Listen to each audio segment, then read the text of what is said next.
Spain, 23rd of February 1981. Lieutenant Colonel Antonio Tejero, of the Guardia Civil, stormed into the Congress and held its members hostage for around 18 hours, while waiting for the rest of the army to rebel.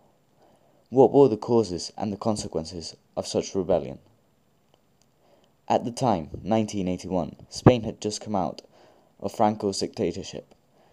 The democratic state of Spain was very fragile, as it was completely new. The fact that the army rebelled against the government brought fears about the dictatorship returning, in such a way that parties such as the Communist Party, at the day of the rebellion, burnt the list with the names of the members and all of their archives. Even though democracy won, Spain's political status is still quite weak.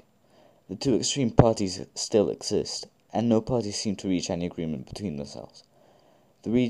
Several regions of Spain still want independence, especially the Basque Country, as the ETA is still active and still killing people. The causes.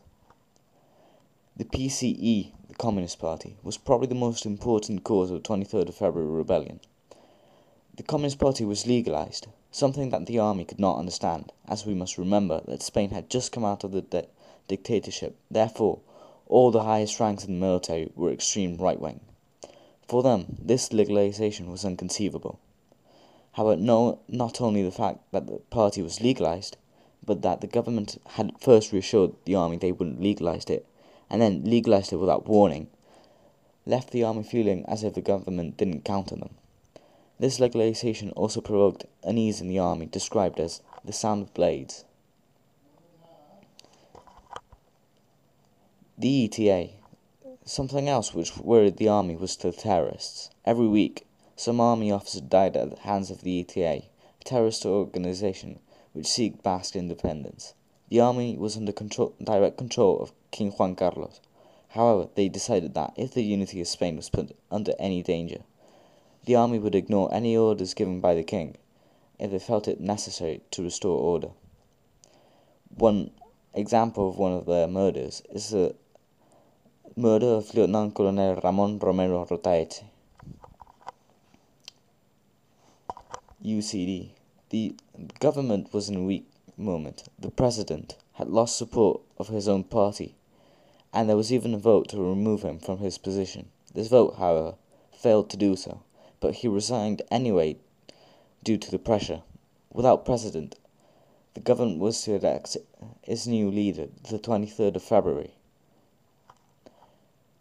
The army was still stuck in the past, in Franco's dictatorship, and believed that in the current state the country was, it would decline into the pre-Civil War republic, something they were horrified at. Also, the fact that Franco died and Spain was now a democracy meant the army had lost a massive amount of power. Therefore, the army decided to act before it was too late. Consequences. The most obvious consequence of this was democracy. For around 18 hours, Spain felt the fear of plunging back into a dictatorship just when the country was starting to recover. This fear left the streets empty all over Spain. However, when the crisis finished, everyone showed their will for democracy. The two extremes, both left and right, lost a large amount of support and faded into the background. However, they didn't disappear. As people went more towards the centre, they forgot extremist views that had caused unease in the history of Spain before.